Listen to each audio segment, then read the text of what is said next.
مولانا ابوالکلام آزاد کے خطوط کے مجموعے غبار خاطر سے ایک خط میں سے اقتباس۔ خط نمبر 13، قلعہ احمد نگر، 18 اکتوبر 1942۔ سوال یہ ہے کہ فکر و ادراک کی یہ فضائے لامتناہی جو انسان کو اپنی آغوش پرواز میں لیے ہوئے اڑ رہی ہے، کیا ہے؟ کیا اس کے جواب میں اس قدر کہہ دینا کافی ہوگا کہ یہ محض ایک اندھی بحری قوت ہے جو اپنے طبعی خواص اور طبعی اعمال و ظروف سے ترقی کرتی ہوئی فکر و ادراک کا شعلہ جوالہ بن گئی؟ جو لوگ مادیت کے دائرے سے باہر دیکھنے کے عادی نہیں ہیں، وہ بھی اس کی جرت بہت کم کر سکے کہ اس سوال کا جواب بلا تعامل اثبات میں دے دیں۔ میں ابھی اس انقلاب کی طرف اشارہ کرنا نہیں چاہتا جو 19ویں صدی کے آخر میں رونما ہونا شروع ہوا اور جس نے 20ویں صدی کے شروع ہوتے ہی کلاسیکل طبیعیات کے تمام بنیادی مسلمات یک قلم متزلزل کر دیے۔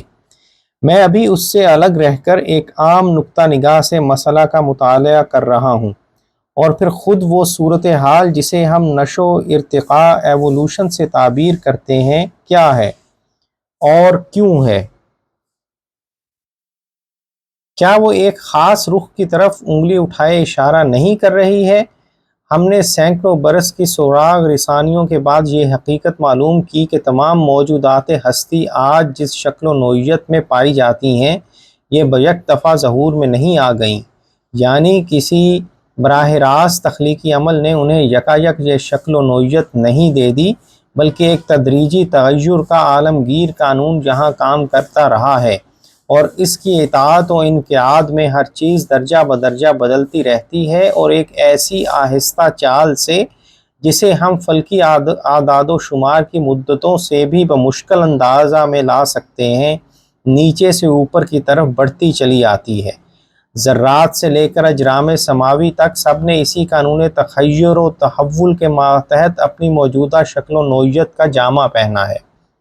یہی نیچے سے اوپر کی طرف چڑھتی ہوئی رفتار فطرت ہے جسے ہم نشو ارتقاء کے نام سے تعبیر کرتے ہیں،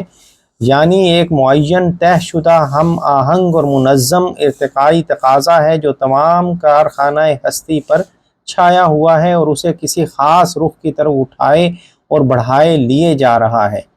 ہر نچلی کڑی بتدریج اپنے سے اوپر کا درجہ نچلے درجہ کی رفتار حال پر ایک خاص طرح کا اثر ڈالتے ہوئے اسے ایک خاص سانچے میں ڈھالتا رہے گا۔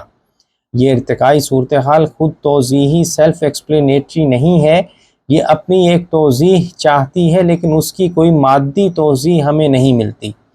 سوال یہ ہے کہ کیوں صورتحال ایسی ہی ہوئی کہ جہاں ایک ارتقائی تقاضا موجود ہوا اور وہ ہر تخلیقی ظہور کو نچلی حالتوں سے اٹھاتا ہوا بلند تر درجوں کی طرف بڑھائے لیے جائے؟ کیا فطرت وجود میں رفعت طلبیوں کا ایسا تقاضا پیدا ہوا کہ سلسلہ اجسام کی ایک مرتب سیڑھی نیچے سے اوپر تک اٹھتی ہوئی چلی گئی، جس کا ہر درجہ اپنے ما بعد سے اوپر مگر اپنے ما سبق سے نیچے واقع ہوا ہے؟ کیا یہ صورتحال بغیر کسی معنی اور حقیقت کے ہے؟ کیا یہ سیڑھی بغیر کسی بالا خانے کی موجودگی کے بن گئی اور یہاں کوئی بام رفعت نہیں جس تک یہ ہمیں پہنچانا چاہتی ہے؟